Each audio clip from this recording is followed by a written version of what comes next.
my attempt to be organized, I have sorted all of my things into binders, 2 binders for all of our border crossings, one more US base, things I thought that they would want, and one more Mexican base, things that I think they're gonna ask for. And I've now realized I need to have a 3rd binder. So I'm gonna rearrange things. The thing I'm rearranging is I'm putting all the vehicle information documents into 1 binder. So all of the insurance, the registration, all of the things that pertain to the truck and the RV are going into 1 and staying with the truck. And the other thing are things that they may ask for the tourist visa, like where we're going to be staying and that type of thing. The dog papers or vaccines, all of that. So that's all going in a separate binder. These were in the back of the truck. These are now in the back of the rig. The reason why is we had a viewer comment that these were lying on their side in the bed of the truck and suggested that that wasn't a good idea. So to compensate for that, or to make it so that it doesn't have an issue with it, because lying on the side is not good, I put them back here. So thank you. Again, we didn't want to be blowing up going down the highway.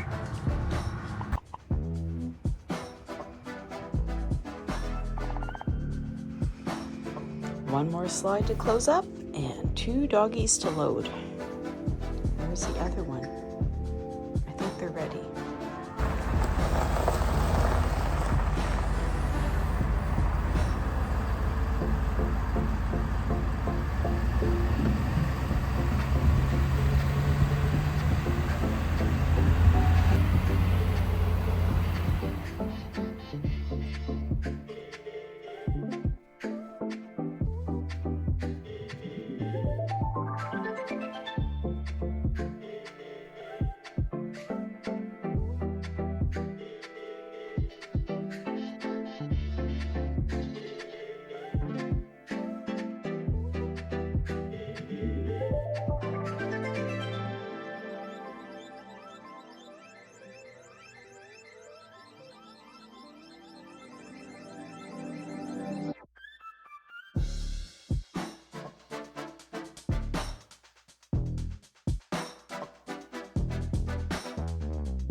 From the border. I'm going to film as much as I can, but I'm not going to lie, I'm starting to get nervous. Like my stomach feels like, whoa. But I've got everything ready. Fingers crossed it goes well, but like anything for the first time, I think nerves are going to be normal. So we'll report back either way. Take exit 143 on the right to California 98, then take the first left. I look out across the water, I smell the salt, I feel the breeze, but in my heart I hear the calling of my old home, Tennessee. We don't know where these rivers flow, or why the wind chooses when and where to blow. The sun is gonna rise each and every time, but I've still got 10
miss the smoke on the Cumberland and the fireflies at midnight and the color of the leaves in the fall.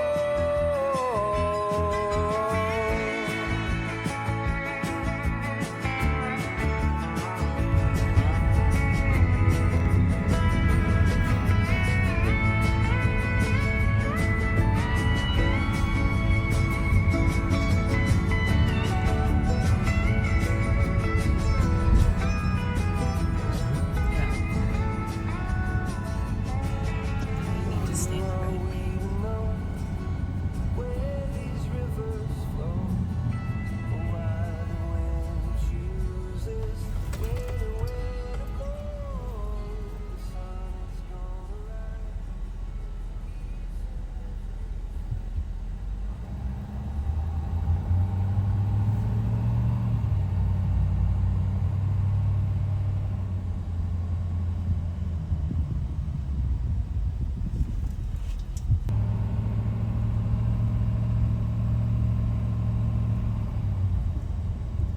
No, it looks like it's redirecting you to the left. Or is it?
I'm sure it's fine, babe.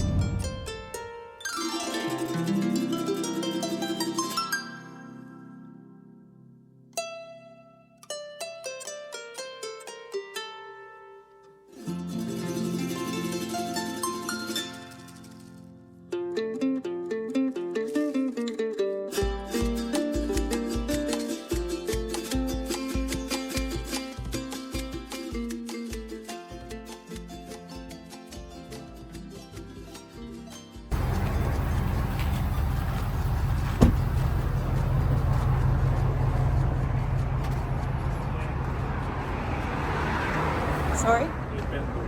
The one on the other side?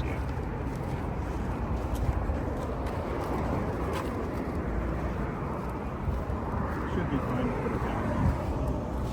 But like I said, drop the road.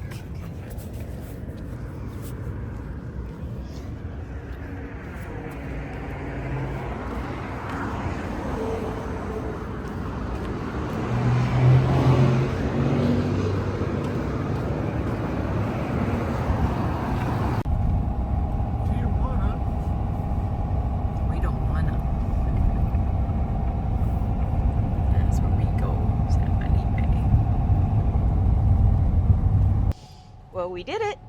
We did indeed.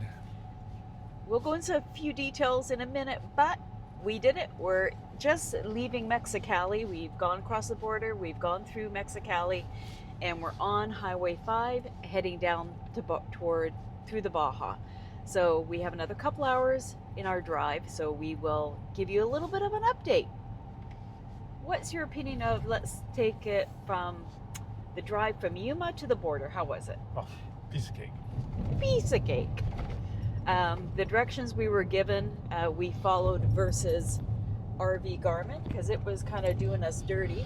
It wouldn't get us to the right border, so we just did Highway 8 west to 98 to 7 to the, it's called Calexico, whatever. Yes, Calexico. Calexico East port of entry. If you're putting that in RV Garmin or Google Maps, that works better than looking for Mexicali East, because that's not what they call it. So that part went well. When we got to the border, there is all the advice I was given says stay right, stay right, stay right.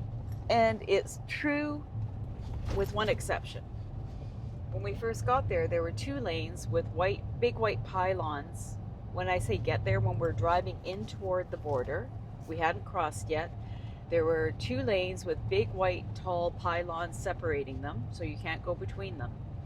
And we stayed right, and it was too late to get out of that lane, but the lane was ending and you had to merge left. Doing that with the big rig Little tight. was a little tight, but he did it. The speed bumps are real on that road. How fast were you able to go on that?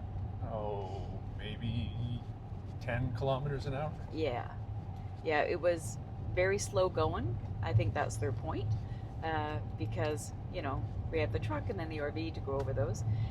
Going through the advice to stay right with everybody was going to the middle or left with nothing to declare.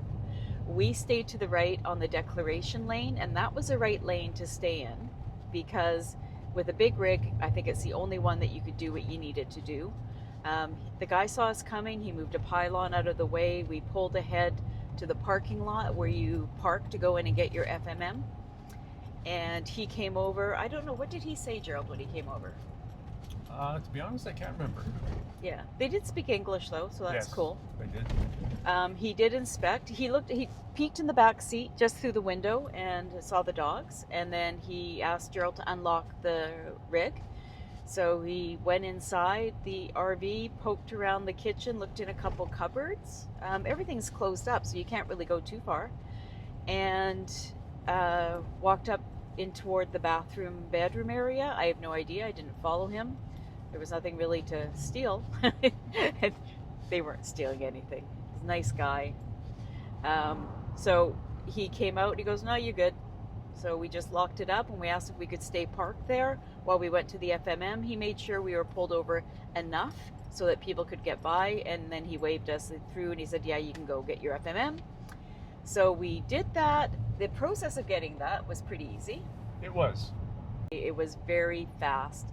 There were 2 ladies behind the counter. One took one passport, one took the other. They filled out the entire form. I don't know if you've flown and you've had to fill out that form when you fly on the plane with that tiny print. It was the same form, but they did it. So they took our passports, they filled it all in. I was concerned about getting 180 days, so I had my binders with our lease and everything so that we could prove we needed 180 days, because it is at their discretion. It's not a given. When she did ask about halfway through filling out the form, she goes, "How many days are you here?" And I said 180 days. And she just wrote down 180, and that was that. Paid our money. It was 841 pesos, I believe.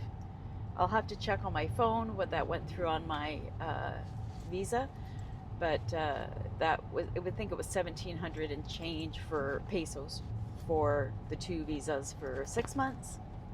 And then we used the washroom there, which is another nice tip. They have washrooms in that building. And then we went back.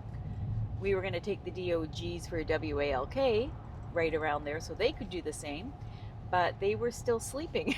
So they didn't like our early morning start. So we just headed out.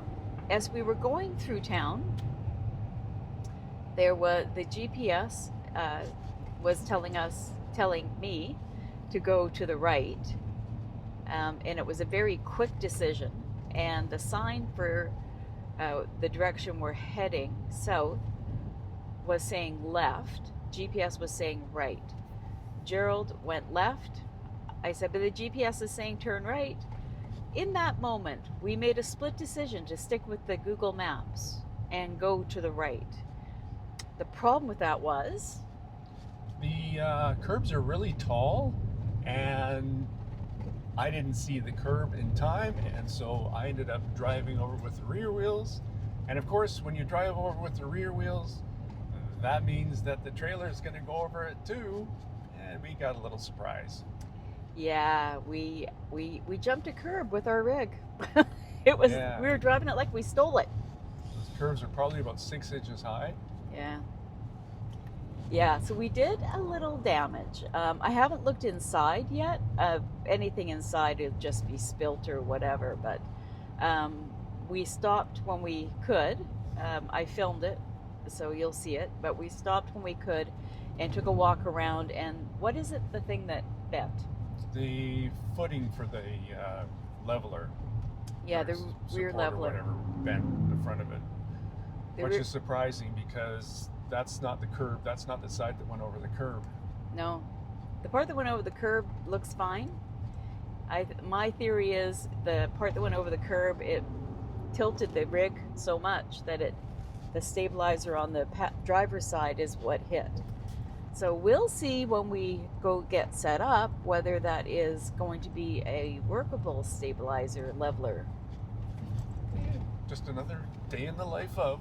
Be in the life of. But in the meantime, we're very excited to be here. I will say Mexicali, though, surprised me with their air pollution. Down in the Baja Peninsula, there is excellent air quality. And Mexicali's always sort of in the orange range, but it was visible. You could see it. It was like you're in Toronto or something. Yeah, and it's still, even as we're driving, you look against the mountains here, it's still a little thick. So we're on Highway 5, and things are starting to thin out, getting out of Mexicali. Our next thing that we're going to have to hurdle to go through is in about an hour and a bit. We will be going through our first federale, I believe, checkpoint. I think that's what they call it. But we have our passports and our FMM with 180 days. So this is going to be home for the next 6 months. And I'm not mad about it. I'm not mad about it at all. So Gerald, do you have any tips for anybody driving a big rig coming across Mexicali East? Because I know I look at it from a passenger perspective. The only thing is narrow turns, so you've got to anticipate it and drive your truck according to be able to get the trailer around all of it. But it's not impossible, that's for sure. Yeah, we have a big dually and 44-foot rig, and we maneuvered everything actually going to the border. I think it's because you're an excellent driver, but everything going through the border, getting pulling over for the declare line so that we can go in and get our FMM and having them inspect. All of that was totally doable with our size rig. So if you're that size or smaller, I think you're going to be just fine. The only tight spot, actually, we came out of that to declare line after we got our tourist visa. It looks like it's not a very gracious turn to the left to get out. No, that was pretty tight. Again, you just gotta, anyone that drives the trucks knows you, instead of turning right away, you just go out a little bit further and then do your turn. Yeah, that was really well handled. I wasn't sure. I thought we'd be riding a curb on that one, I'm not going to lie. But the curb was yet to come. Who knew?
Like it's right there.